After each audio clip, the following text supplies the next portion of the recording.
Well, welcome everybody. It's been a while since SABR Chicago has met on a Saturday afternoon via Zoom. We've been doing a lot of in-person events, chapter games, and a lot of lunches. So it's kind of nice to go back to this format after a little while. So quick introduction, I'm Bill Perch. I'm the chapter secretary and newsletter editor. So thank you for joining us. We have a wonderful presentation lined up, but I just want to go over a couple of administrative items first. So we had fantastic response for the White Sox game on May 25th. I hate to say it, but it is sold out. I have a waiting list. So if you're still interested, by all means, please email me. I'll get you on the list. Again, it sold out in a heartbeat. So again, that's for Sunday, May 25th. We have a lunch coming up. We're going to be downtown. We're going to be on Wednesday, June 4th. We're going to do a midweek downtown lunch at Potbelly, the location at 409 West Chicago. So we'll be meeting at 11:30, and more details to come. Keep checking your email and social media. We're going to be going to a Schaumburg Boomers game on Friday, June 13th. It's a night game. And again, more details on that to come. And we're going to try something a little bit different.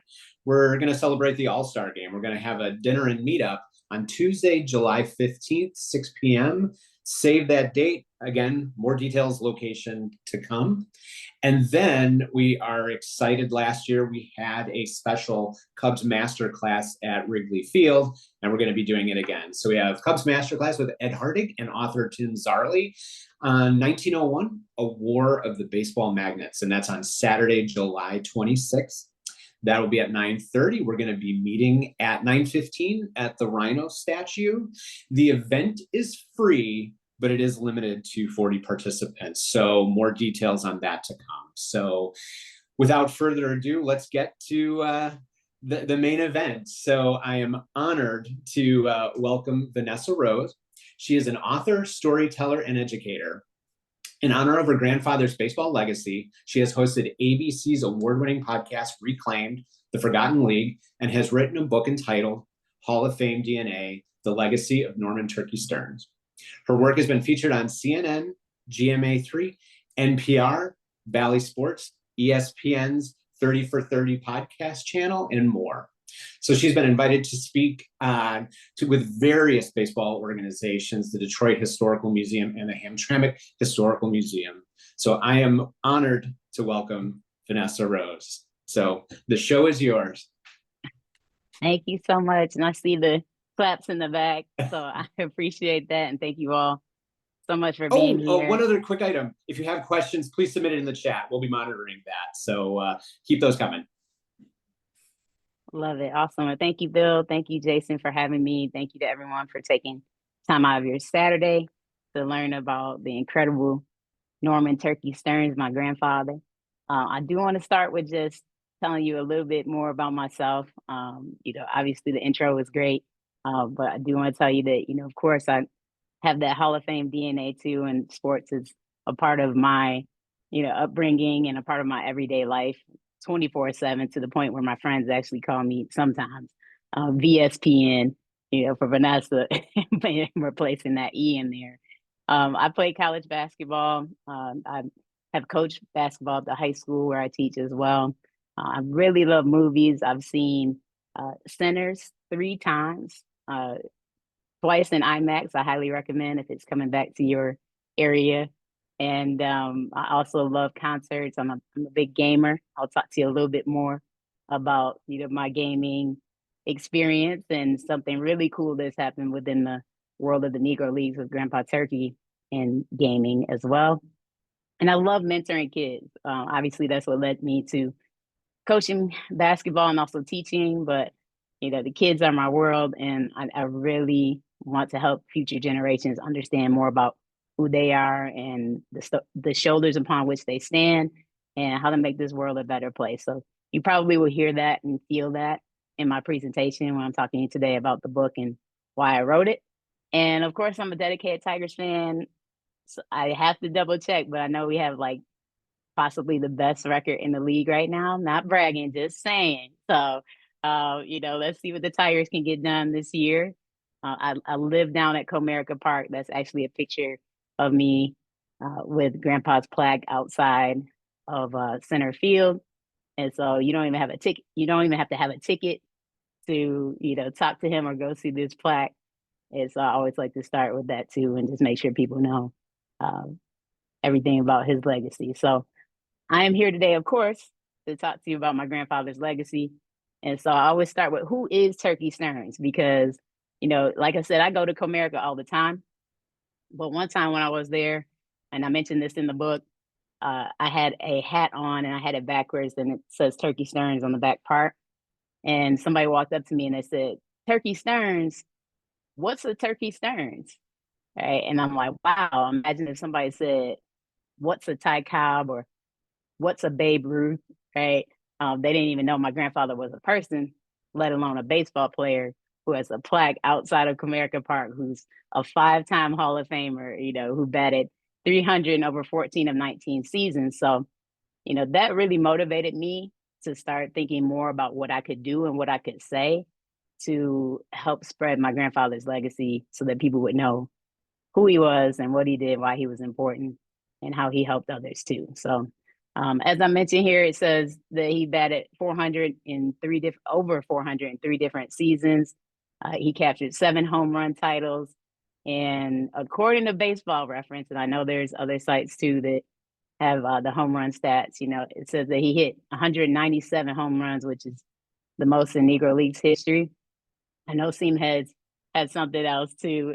He's still up there in the top 3 or 4, I believe, on Seamheads as well. So I love to shout that out, and shout out to the legendary Josh Gibson, who's #1 on that site as well.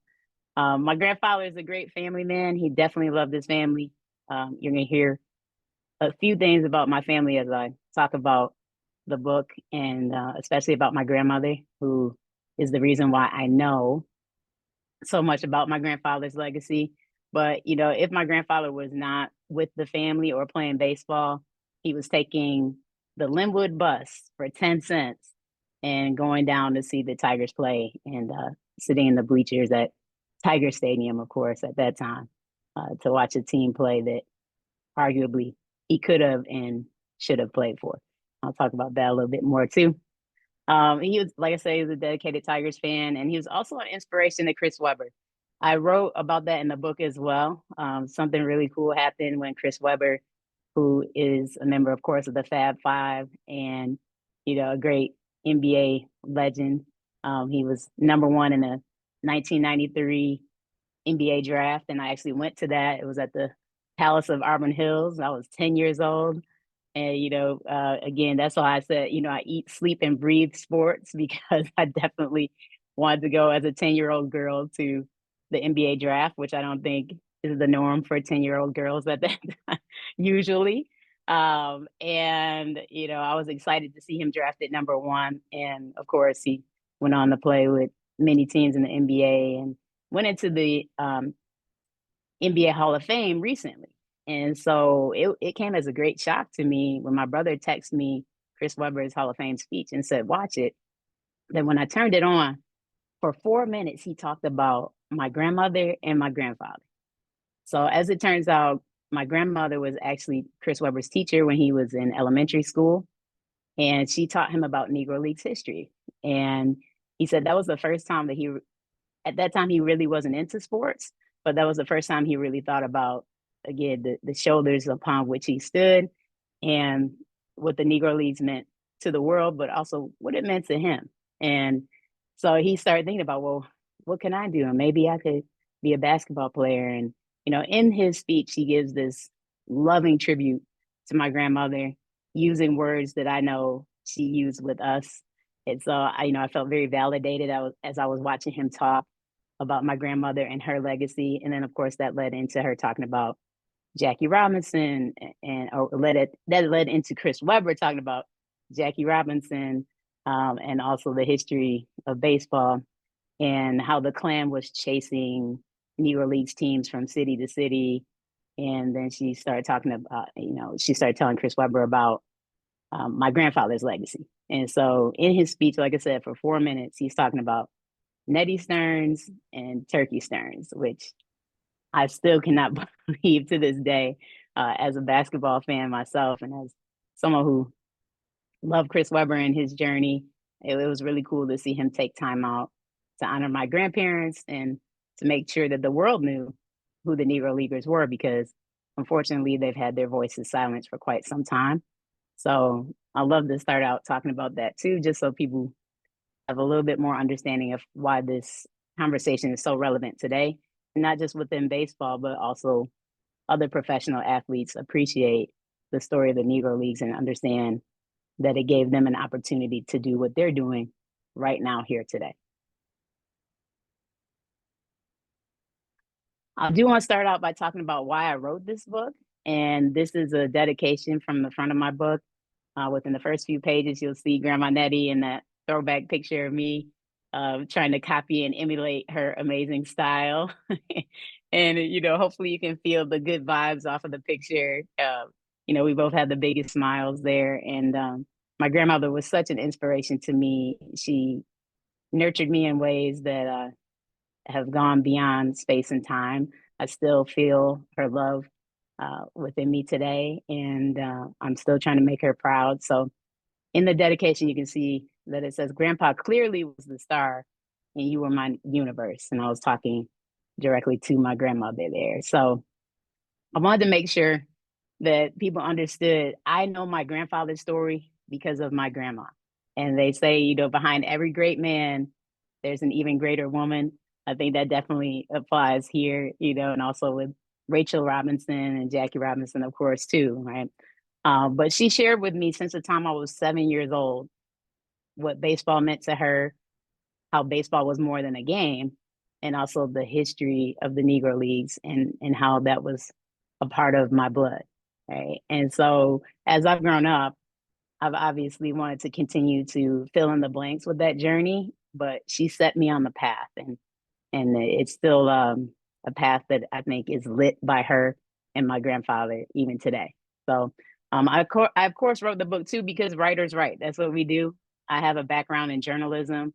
I teach English and history, and I also teach film.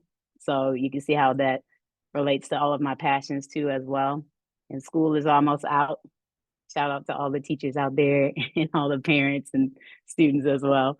I also wrote this for the Negro Leaguers. As I mentioned before, 3,000 people had their voices silenced. And it's important to share those stories, especially in today's time when we still obviously need to learn about the past and how we relate to one another.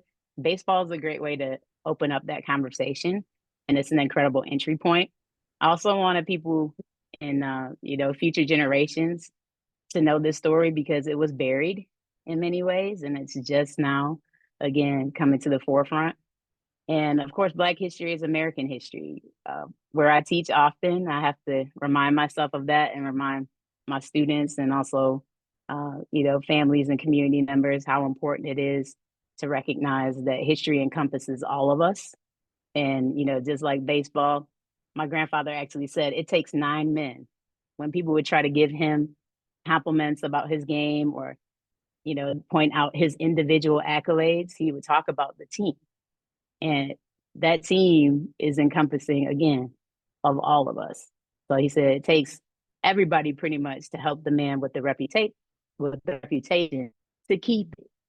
And so that I truly believe that we're aligned in our values and in the way that we see the world. And I think it's a beautiful way to see the world when you can open up your heart to other people, regardless of their labels.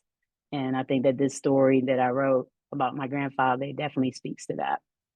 And lastly, I just said, that I wanted to have a conversation with my grandpa. He passed away in 1979.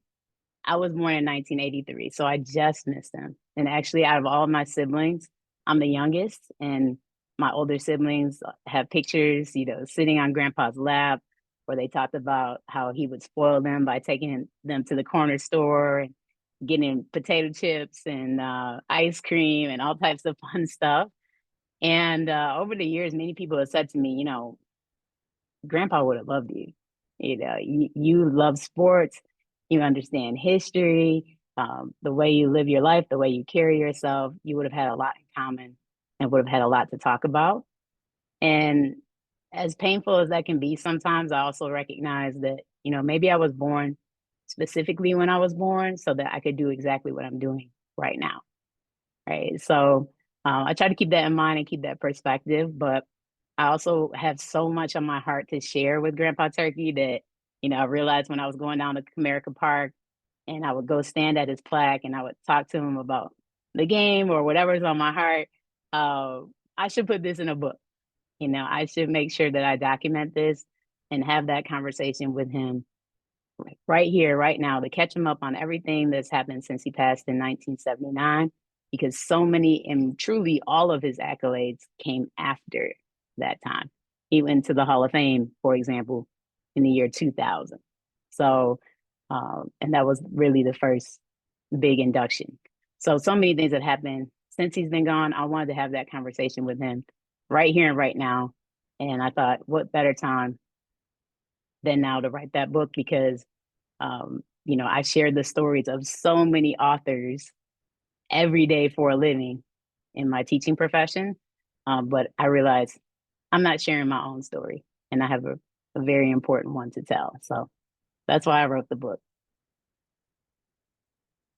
There's so many things to talk about pertaining to the book that I just touch on a few things here today. But one of the most important things is that my grandfather worked in the auto plant, Walter Briggs's factory, and he was loading painted cars into the dryer. But interestingly enough, Walter Briggs not only owned that auto plant, he also owned the Detroit Tigers at the exact same time. And when I found that out, to be honest with you all, I was hurt.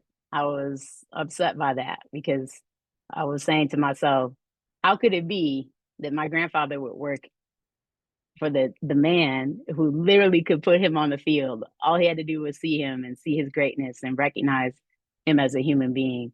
And he chose not to do that, because of racism, because of white supremacy. And I would always ask my grandmother, how did Grandpa feel about that? What did he say? Was he mad? Was he upset? And she said the same thing every time. She basically would say, no, he was not mad. He was not bitter. But she specifically said that Grandpa would always say, that's just the way things work. That's just the way things work. And I had a hard time with that. I'll be honest, as a young person, and even as an adult, continuing to think about that's just the way things were, I would think to myself, no, that's just the way things were designed, right? Racism is intentional. Obviously, we have unconscious bias in this world, and we have to unpack that to make sure that we're being inclusive. But we have an opportunity every day, and especially looking at Walter Briggs having Turkey working right there in his factory. He had an opportunity every single day to recognize him as human, to recognize him as a great ball player, and also as a man of great character. He was a hard worker in that plant. He showed up every day doing his job. And so the fact that he couldn't see him, that he was blinded by racism, that he didn't have the vision, that was deeply painful to me. But also, I think it's important to note that my grandfather was not looking for external validation, so he was able to continue on and be a great ball player, and also to be grateful for playing during that time, and also for working in the factory. And I keep those lessons with me. I think about gratitude and what type of person Grandpa was, both on the field and also off the field. I also think that, everyone doesn't have vision. Stevie Wonder, for example, has great vision, even though he's blind. I said, people can see you have two eyes, but that doesn't mean that you have vision. You have to have an open heart and an open mind to have vision, right? And so I recognize the time that Walter Briggs was living in. But, having a player like Turkey right there, looking at the stats that we just talked about, it's still pretty shocking to most people when they find out that he worked for Briggs and couldn't play for the Tigers, right? A slogan that was really important, I think, for people to understand exactly how deep the hatred that Walter Briggs had for my grandfather and for Black people at the time, was that he would say, no jigs with Briggs, right? And it rhymes, of course, no jigs with Briggs, but we're looking at jigs and you're like, what's that? It's a racial slur. right? No jigaboos, right? So again, with the dehumanization and not recognizing my grandfather as human, um, there's a lot to say about that. But I think that over time, you know, the truth will prevail, right? And the radiant light that my grandfather possessed, we could still feel that now. We can still see that now. And in this photo, in 1979, I believe, my grandfather was actually at Tiger Stadium. And so Joe LaPointe, who is a sports writer, recognized that my grandfather had talent and recognized what his legacy was all about. And he took him specifically to do an article and also to get some photos down at Tiger Stadium and let him stand at home plate, where he belonged. And so this photograph was taken before my grandfather passed away. So it happened right in the nick of time. This is actually my favorite photograph. But I think it speaks to the story of, Walter Briggs and the Tigers and the Jim Crow era, and also how, this is poetic justice in many ways. So I love to look at this photograph, and you can see, man, Grandpa was a baller, right? Look at his stance, look at his eyes. I mean, he's in a suit, dressed to the nines, which again shows you the classiness of not just him as a gentleman, but also of the times, as a sign of the times when people would dress to the nines like that, to, represent themselves and to represent the community. But look at his hands, look at his conviction there. I'm like, I feel like if somebody threw a pitch, he might have still been able to hit that thing, into the bleachers. So I love this picture. And I lived through pictures like this because, again, I didn't meet my grandfather. I didn't have a chance to talk with him. But I think that this picture is saying something very deep, not just to me, but to everyone who sees it. I had to throw in some stuff here for Heavy J. This is the Chicago SABR chapter. So I wanted to make sure that I talk about his time in Chicago a little bit. And again, when thinking about living through pictures, this cartoon that George Lee created was from the Chicago Defender. And it told the story of my grandfather. So I could see that, people were recognizing his greatness and spreading that to the community. Of course, newspapers being vital and essential during that time. So if you look at here at the bottom, it says the center fielder for the Chicago American Giants has proved himself the outstanding outfielder in baseball. His brilliant fielding and mighty hitting has put the fleet-footed Stearnes in a class by himself. Right. So, I mean, that really speaks volumes to me. Even if I didn't know anything about baseball, if someone looked at this, they could say, okay, well, wow, he was in a class by himself, and the mighty hitting, he's fleet-footed, what type of, athleticism he had. Wow, okay, 115 stolen bases, not bad. It says on the left side, it talks about some of the records we mentioned before.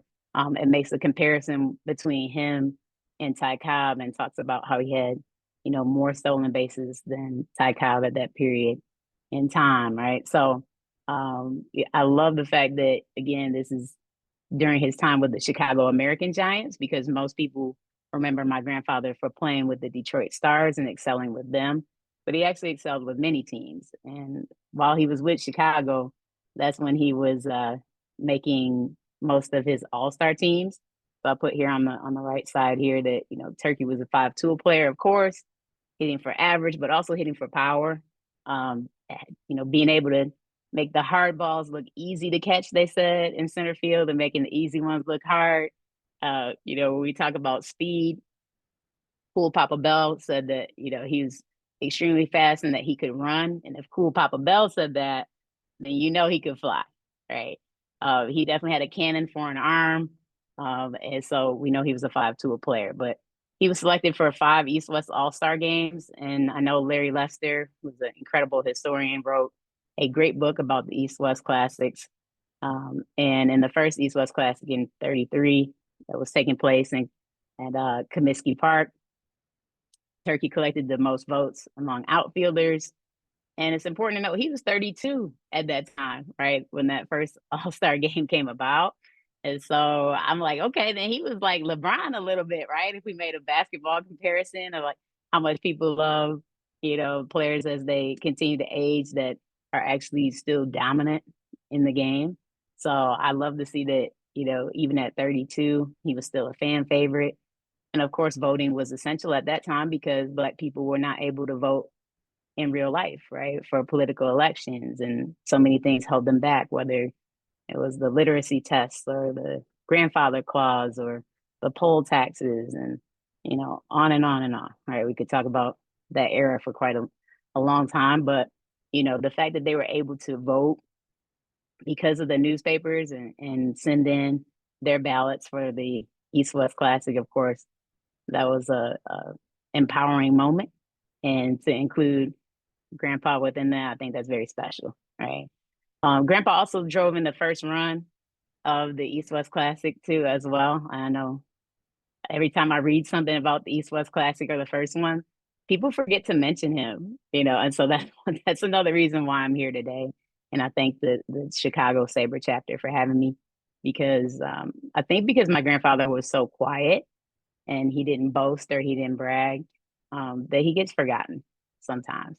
And so I have to continue to be a voice for him and hopefully everyone on the call today, when people are talking about the Negro Leagues, if they forget about Turkey Stearnes, you can shout him out and tell them what you know, right? And you can tell them that his name is spelled with two E's because in this cartoon, you can see that they're missing one, which often happen, right? They have the first E, but not the second. And that's pretty common when you're looking at box scores or other newspapers and things.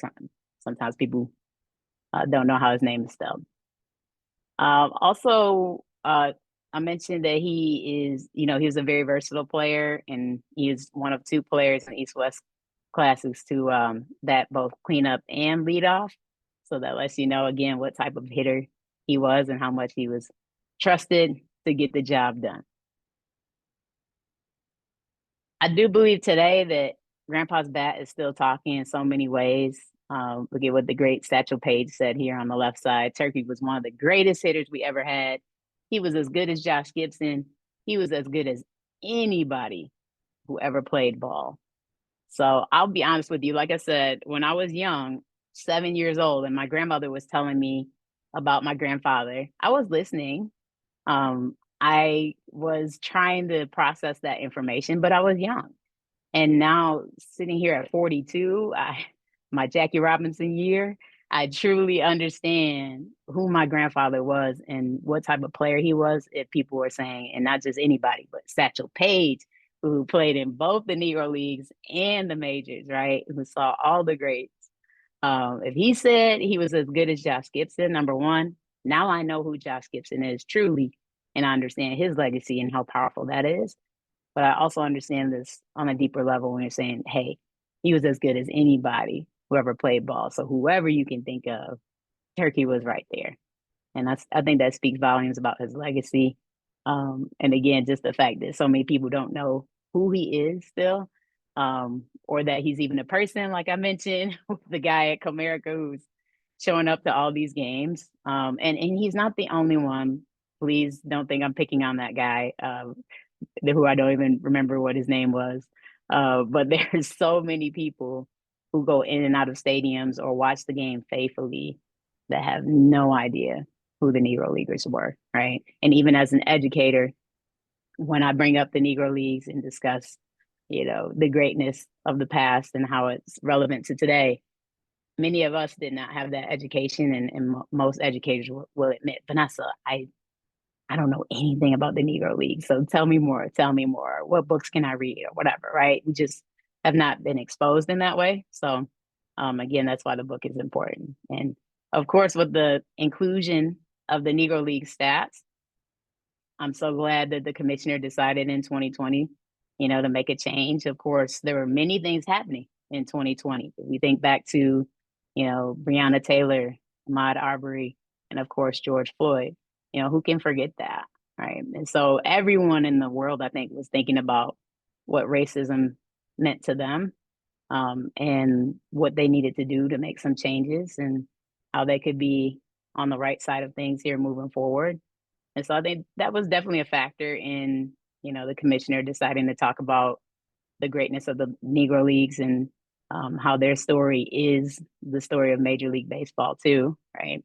And so in 2024, we could pull this image up in the middle where it says that Grandpa is now listed in 3 different all-time categories, right there with the greatest players to ever play, right? And so he's 6th in batting average, he's 6th in slugging, and 9th in OPS, showing he can not only get on base, but he could blast the ball into eternity, right? So to see his name with Ted Williams, Ty Cobb, Babe Ruth, all these people that I learned about growing up because I would read Sports Illustrated faithfully. I was, again, watching ESPN all the time. When ESPN magazine came about, then of course I was, reading that from front cover to back cover as well, and just reading everything that I could get my hands on. I never saw not just my grandfather's name, but any Negro Leaguers' names in any of those books that I was reading, in any of those magazines, or on any major platforms. So, to now be able to, go on my phone and see this information. And for my students, when they saw, that this was on ESPN or when they were looking at different things on their phone, I think that's when it became real for them because they'd heard me talking about it. Of course, they knew I had the book. They knew I was hosting a podcast, but it really became real when they could see it on their phones, looking at the platforms that, they frequently see every day. So I think this speaks volumes again about not just Turkey, but all of the Negro Leaguers and why they were important. And I know there's still so much more work to do in terms of, telling their stories and making sure that people understand how much they gave to the game and how great they were. Derek Jeter did a great job last year at the Rickwood Field game of pointing out that, once Jackie Robinson broke the color barrier in 1947, that I think there were 9 of 11 of the MVPs after the color barrier was broken were players who had played in the Negro Leagues. When people were questioning, like, how good were they really? And, they didn't play against white competition all the time, so I don't think they were that good. Or, it was a separate league and they didn't have this and they didn't have that. And, like, number one, they did have barnstorming. So we had some stats from that of how they would show up and show out, right? We do have people like Babe Ruth who would say how great the Negro Leaguers were, of course. We do have, again, Satchel Paige, who played in the Negro Leagues, but also in the majors, talking about, how great the Negro Leaguers were. We do have the legendary Buck O'Neil validating, so many stories too, as well. But I think for Derek Jeter in this time, being the captain that he is and having the recognition that he has, pointing out the historical facts there and how great the Negro Leaguers were, I think that opened up a lot of people's minds to, again, well, let me go back and check it out and see what their stats were and find out more about these players. And, instead of just automatically jumping to, oh, well, they didn't play against the white players. Well, first of all, the white players didn't play against them every day either, right? So we have to be fair when we say that. But again, unpacking unconscious bias and examining things more deeply. I just think it's very impressive and important that Derek Jeter was able to point out to us, they were good enough. And in fact, they may have been really on another level if we're talking about winning so many MVPs like that right away once the inclusion happened, right? So just something to think about, especially looking at the new list of career leaders pertaining to average, with every single player who was bolded in white was from the Negro League. So if we count that up, now we have 5 out of 10. I mean, again, that speaks for itself. So I do have other things in my life that can speak to the story of the Negro Leagues, and I was blessed to be able to host the ABC podcast called Reclaim the Forgotten League. And the Reclaim series is so important. They've done so much great work in talking about um, Emmett Till's mother and talking about the Navajo story and also talking about the um, Tulsa massacre in Oklahoma. So they cover stories of injustice and again speak about things that have been hidden away. And so the Forgotten League obviously was telling the story of the Negro Leaguers, and I had the opportunity to sit down with one of my heroes, who's a local hero. Shout out to Detroit, of course, Ron Schoolboy Teasley, who is 98 years old.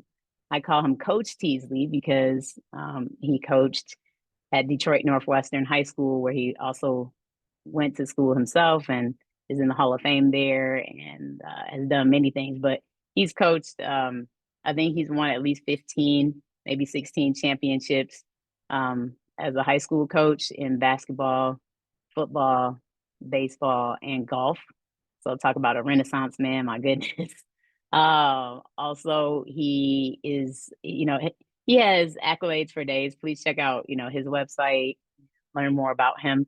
But he played in the Negro Leagues, of course, and played with the New York Cubans. He also signed with Jackie Robinson's Dodger team, which is incredible. But he was not able to, continue to be a part of the team after the signing. Probably, I think he played for like a couple weeks with the team, but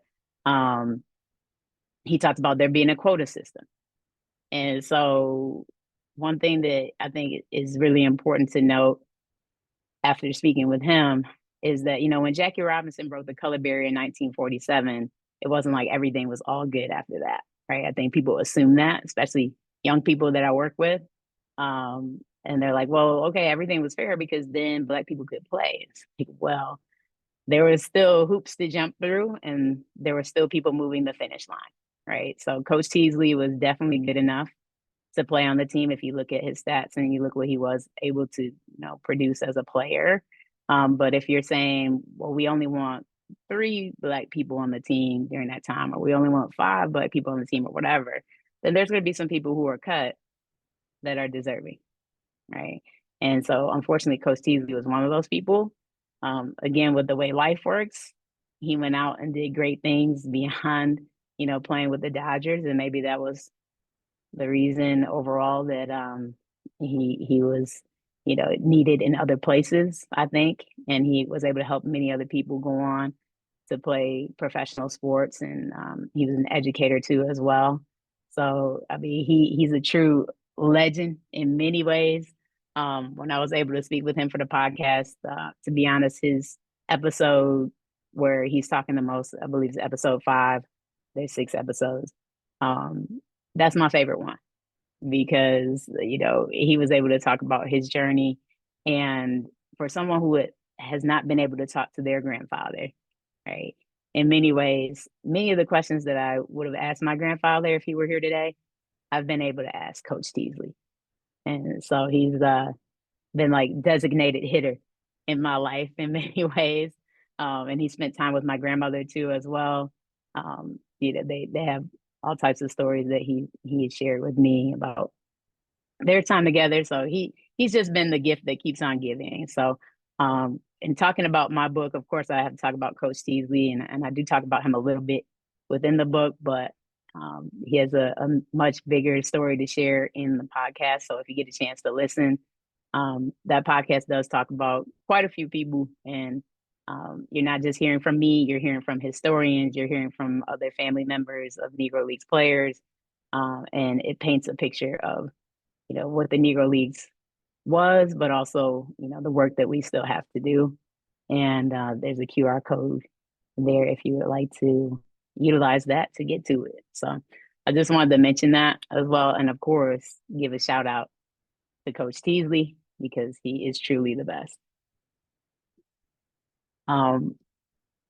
I do also want to talk about MLB The Show 25. Something really cool happened this year.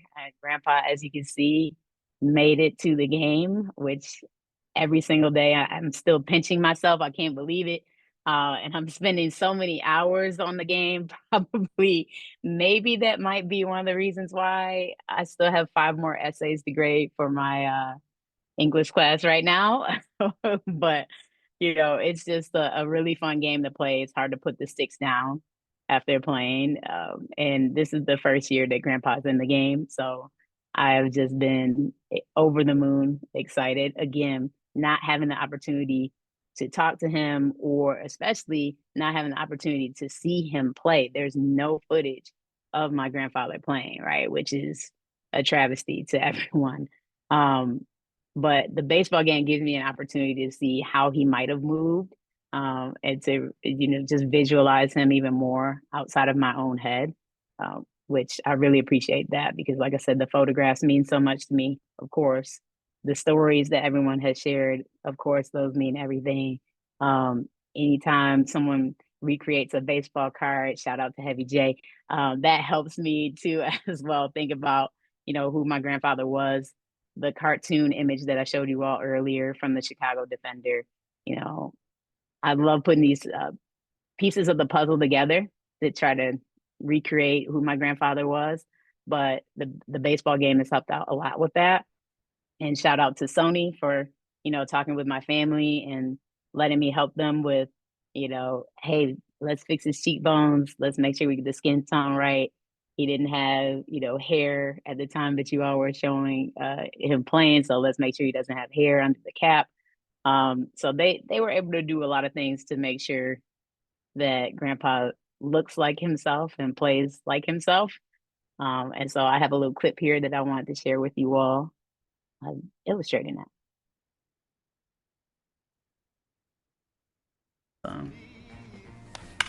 There we go. Take it back. Let me take it back, though. Let me take it back. Can you all see that and hear it? Okay.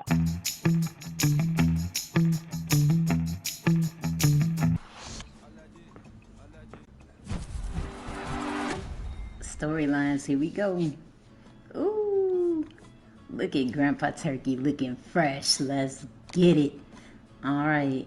So, as you can see, I've already played all of these and have completed this storyline so that I could unlock Grandpa as my player. And it was fantastic. What a great experience. But I want to take y'all back through it so we can see these storylines and have some fun. So here we go.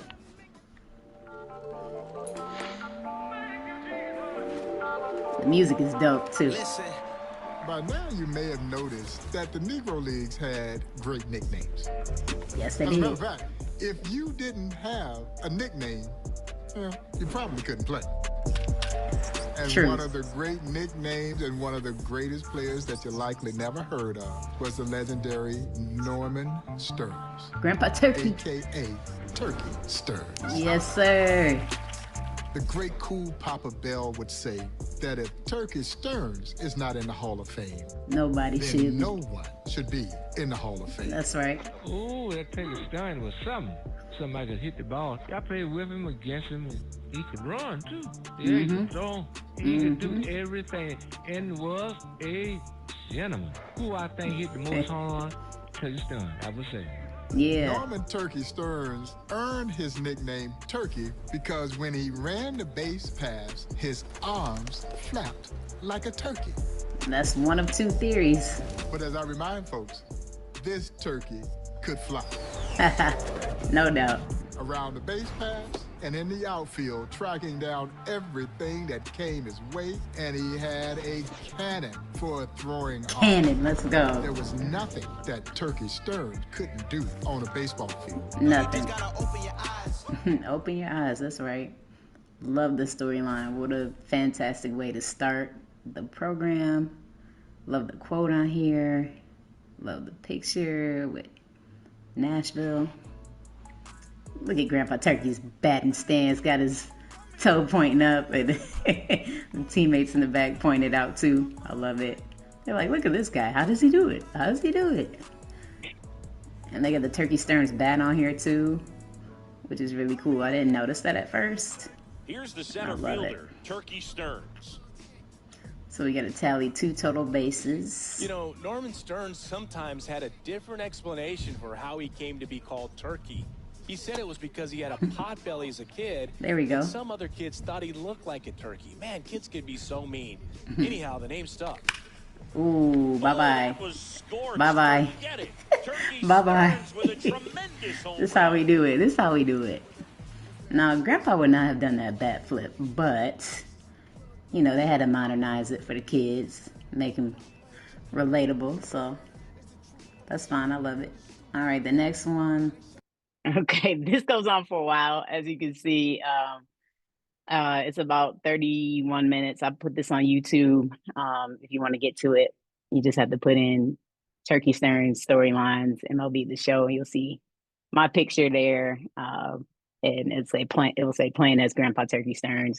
So you also can just put in playing as Grandpa Turkey Stearnes on YouTube, and it'll come up. But I walk you through all of the storylines playing the game, and I was nervous because I'm like, oh, what if I don't, you know, tally 2 total bases as the first episode wants you to do right away, and I have to keep playing it over and over. But I mean, y'all can see I'm a pro with it. You see how I hit that home run like almost right away. It was that 2 or 3 pitches and it was gone. So Grandpa was with me while I was filming this, which I appreciate. And the game is so much fun. There's a bunch of episodes to play, not just of Turkey Stearnes, but also of you know, many of the other greats too as well. And this is not the first iteration of it. So, you know, I hope they keep doing this, and I hope they keep, you know, just doing this forever, because it is so fun to play, but it's also essential with learning the stories. And Bob Kendrick, as the president of the Negro Leagues Baseball Museum, does a great job of introducing you to these players and telling you about their history and what they're about, but also, like I said, walking you through things that they did in their actual career that you would have to accomplish and replicate to move on to the next one. And then at the end, you get to, you know, get the baseball card of that player, and then use them in the mode, what they call Diamond Dynasty. And then you can have them playing with so many other people. Like I have Roberto Clemente on my team playing with Grandpa, and also have him playing with Pudge Rodriguez, you know, like I also have well, I have Tony Stone on my team, which is really cool to see a woman in the game. I have Oscar Charleston on my team right now too. And I have Ted Williams, of course, because, you know, he gave the big shout out to Turkey and all the Negro Leaguers of why they should have been included in the Hall of Fame. So I put him on my team, you know, on purpose. And I also have Hank Greenberg on my team as well, a great Tigers player, because there's a Hank Greenberg Walk of Heroes at what used to be Tiger Stadium. It's called the Corner Ballpark now. And in the Walk of Heroes for Hank Greenberg, they've included my grandfather. So I've been having some fun playing the game. Like I said, way too many hours, but it's awesome. You all should check it out. But if you can't play the game and you don't have access to it, that's why I made that video for YouTube, so that people could go there and learn about the players and see, you know, how it plays out. So at this time, I did want to open it up to Q&A and just thank you all for being here, and thank you for listening to me. But if you had questions about anything I mentioned, the book, or anything else, I would answer those questions. Great. Well, thank you so much for that. Just a few of the comments in the chat. Mary Shea mentioned that Reclaimed is excellent and highly recommended. John Graff mentioned you're an inspiration to those of us attempting through our writings to honor the significance of the Negro Leagues and all the larger social context of which their baseball stories are a part. So I can't agree more than that. So yeah, tons of other questions. Well, one of the questions that I did ask, you had mentioned in 2020 with the inclusion of Negro League statistics, did you have any advance notice that was happening? Or okay, no, kind of interesting. So what was your initial reaction when you heard that? I was shocked. I'm still shocked. You know, in 2020, I was like, well, first of all, you know, two reactions: about time, and oh my gosh, yes, yes, this is amazing. Let's do it, right? But I wanted it to happen instantly, and I feel like so many other people did too. And I didn't realize that it was going to take 4 more years before we would hear, okay, here's where Turkey Stearnes ranks. Here's where Josh Gibson ranks. Here's where Oscar Charleston ranks. So we were getting nervous for a while. I think if I'm speaking on behalf of a lot of people in the Negro Leagues community, I know there was some nervousness about, is this ever going to happen when, it was announced in 2020 and then 2021 came, nothing, 2022, 2023, and then finally 2024, right? And we knew that there was a committee formed and that they were working really hard, and shout out to them because they're amazing, to, compile the stats and make sure that it was accurate. And of course, telling the story of the Negro Leagues is so hard because there's so much information missing or lost to time. But, doing the best that they could, I think they were able to come up with a finished product that people were happy with, but also that people recognize, hey, it's still not complete and there's still work to do moving forward.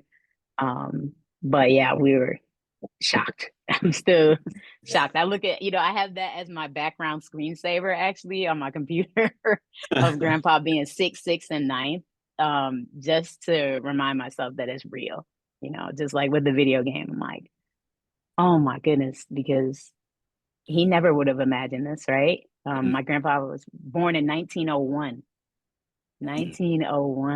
right? And it's 2025. And like I said, that bat is still talking. People are discovering his story for the first time. He's in a video game. Like, right. What? You know what I mean?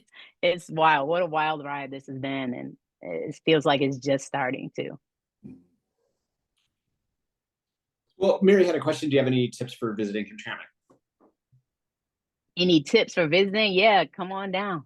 Just do it. Just do it. Just go anytime. Like literally you can go there and just, my dad and I've, we took our gloves down there and we play catch. You could go there anytime and just do that and just see the park itself, walk around on the grounds.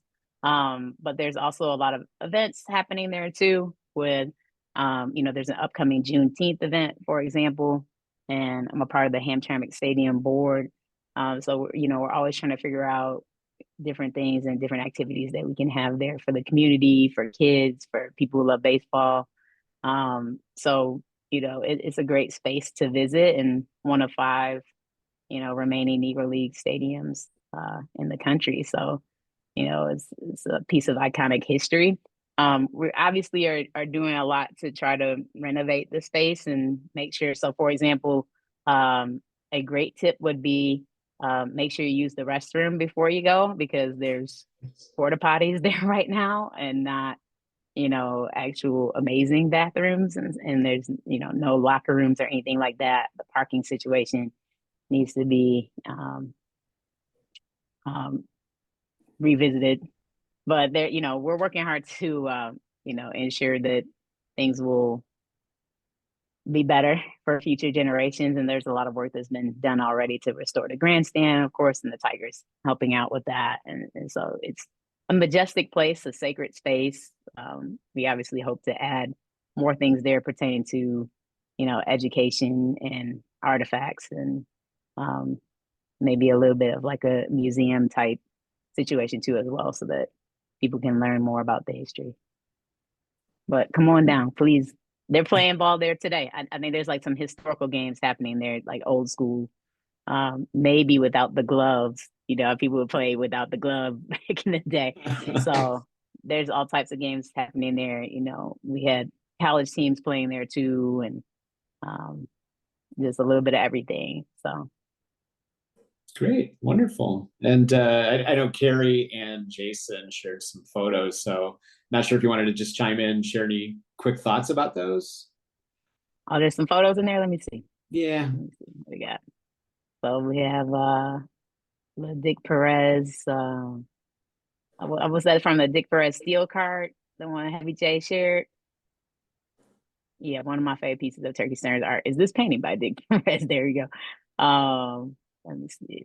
Let me see this. Oh yeah, the picture of Carrie Smith shared the portrait that what's my guy's name? Kadir Nelson did for We Are the Ship.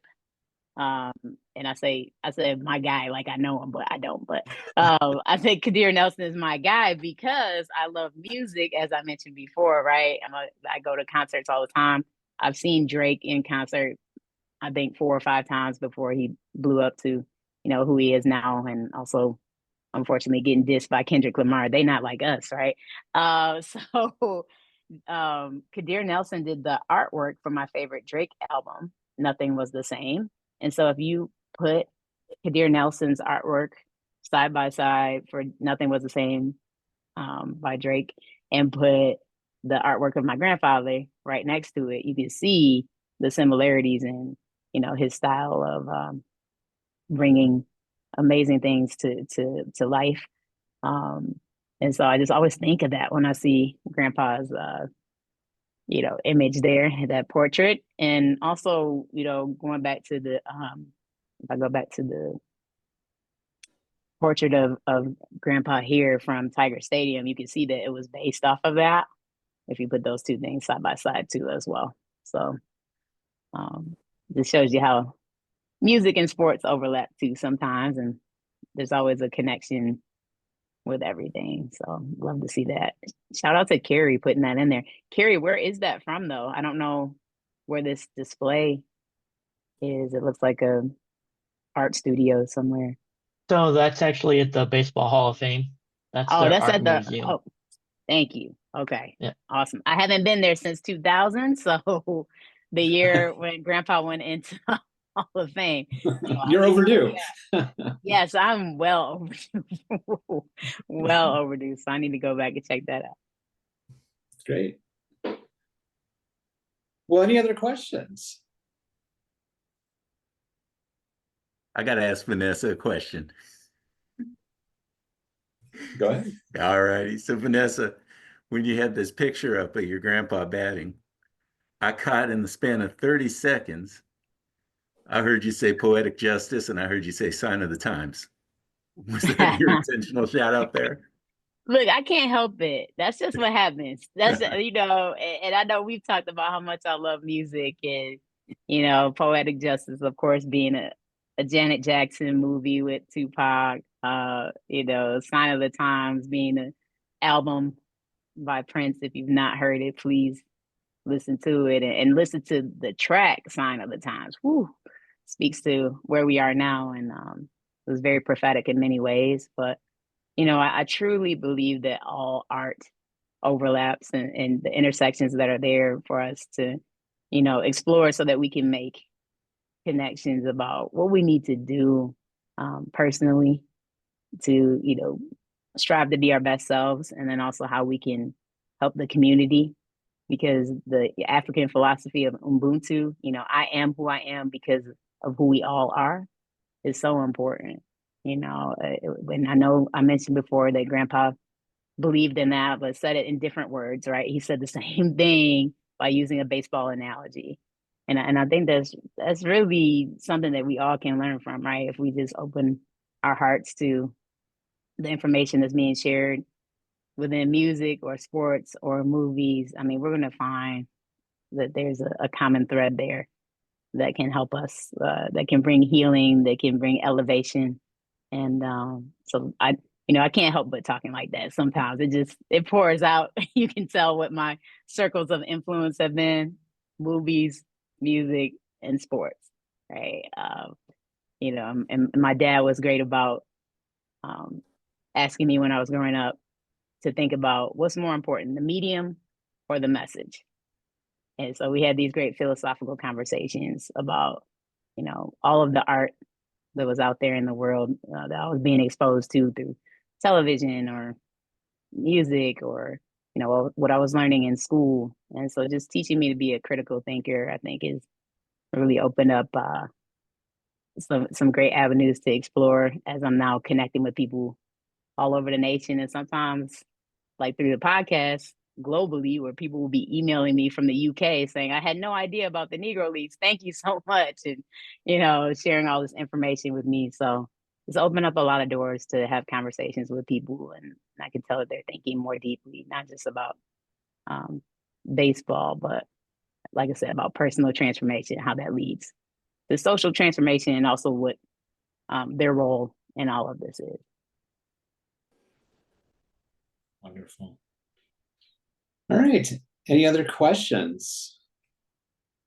You can unmute yourself and ask directly if you'd like. If not, I have to say thank you, first of all.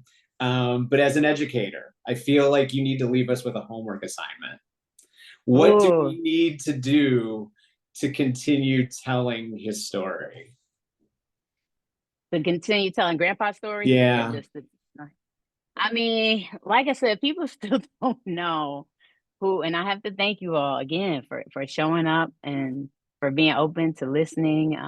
But like I said, Grandpa's still a hidden figure in many regards, even with the stats now, and even with the podcast and the book and everything that's available to people. I think people just simply still don't know or haven't had the exposure. So telling everyone that especially if they're in the world of education or your local libraries, your local schools, any events where you think there's a great overlap. Like I said, looking at music and sports and movies, all those things intersect all the time, but there's other avenues too, where people can utilize this information. So, just taking the word and spreading it as far and wide, I think it is the best homework I could give you. But also, I have my handles on here, my website. And so if you think that there's someone that could help share this story on a bigger platform, send them my way or share that information out and follow too. I want to hear from you all and stay in touch with you all, with everything that's going on in your world too. So I love to hear those things. I get a lot of inspiration from people out in the community doing great things, and I do believe that everyone has Hall of Fame DNA. That's why it says Hall of Fame DNA there, and that's what I named the book on purpose. So I'm just as inspired by you all as some of you all are inspired by me. So wonderful. Well, thank you again. I absolutely appreciate it. So thank you so much. Thank you. I see Heavy J with the fire. I didn't know you could make the fire go. I know. I was going going to say, where'd that come from? See, learning something new. You got to click the ... and then, the world opens up. Great. Wonderful. Awesome. Thank you all so much for being here again. And I know if my grandmother were here, she would tell me to tell you all, that she loves you. So I'm definitely echoing that and sending love your way, and sending you peace and love and lots of baseball. That's wonderful.